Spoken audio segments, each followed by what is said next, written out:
Kafka should have died. There, I said it. What's good, Sect members? I just finished chapter 128, and we need to have a serious conversation about what just happened. Because I'm not just disappointed, I'm frustrated in a way that cuts to the heart of what makes storytelling actually matter. Chapter 128 had the chance to make that sacrifice mean something, and the writer flinched. Everything the story built toward undone by plot convenience and narrative cowardice.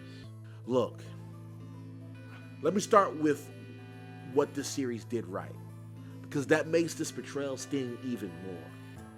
Kafka's journey, that resonated with me on a personal level. Here's a guy my age making the decision to chase his dreams when it seemed impossible. That's inspiring stuff. That's what got me invested in this story in the first place. And the setup for the sacrifice, Kafka makes the conscious decision to give up his own heart after losing the core. That moment where he accepts there's no going back. That gave the story real stakes, real weight. It felt like actions had consequences again. I was ready for the series to be unafraid.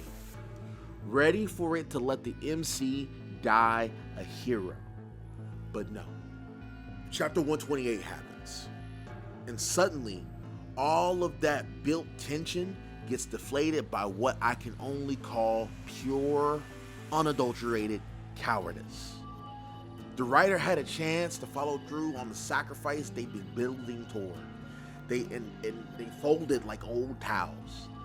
Instead, we get this rushed ending with a climax that somehow manages to feel unsatisfying despite being the culmination of everything we've been building toward.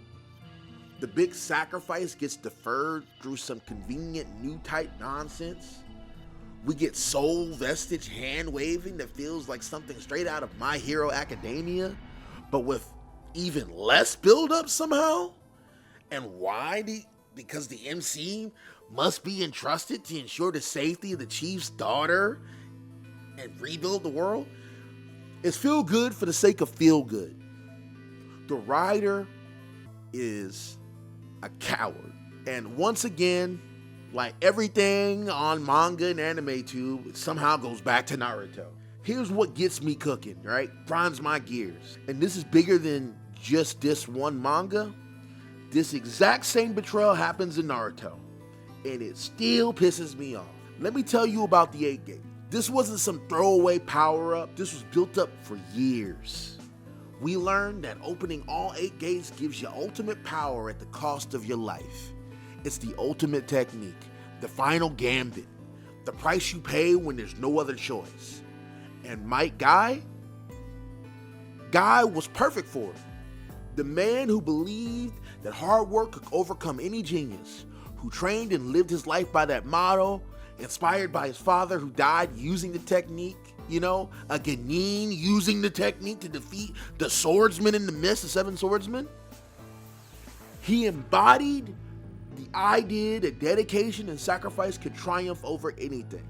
It was his character, right? And when he opened that 8th gate against Madara, it should have been the culmination of everything Naruto claimed and built in its narrative since the Chunin exams, when I was in 6th grade. But what happened? Naruto swoops in with his chosen one, Gundam new type nonsense, and saves Guy through pure plot convenience. Suddenly, this earth-shaking, heaven-defying sacrifice, this technique that was supposed to be the ultimate trait of life for power, becomes just another Tuesday. The cowardice is identical. Both stories had the chance to honor their own themes, and both writers chickened out. When you set up a sacrifice, when you build toward a character giving everything for something greater than themselves, that sacrifice has to mean something. Sacrifice means something to me, and I think it should mean something to storytellers too. When you cheapen a character's willingness to give everything for others, you're not just ruining a plot point, you're undermining the very idea that some things are worth dying for. Kafka was ready to pay the ultimate price. He'd accepted it. And in doing so, he was teaching us something profound about heroism and about what it means to put others before yourself. But the writer wasn't brave enough to follow through. Look, I'm not against happy endings, but they have to be earned. They have to grow organically from the story you've been telling, not be grafted on because you're too scared to commit to your own narrative. This is what separates great storytelling from mid. Great stories have the courage of their convictions. They're willing to hurt, really hurt, in service of something larger. When you constantly pull back from those moments, when you always find a way to have your cake and eat it too, you're not protecting your audience, you're robbing them of the catharsis that comes from true sacrifice. The sect demands better from our stories. We deserve narratives that respect the weight of their own choices, that understand that some things are truly worth dying for, and that have the backbone to follow through on their promises. But that's my judgment on this chapter. Am I cooking here, or am I being too harsh? Drop your thoughts in the comments. Did you feel the same betrayal when you read this? Do you think I'm off base? Either way, keep treading that path of heaven.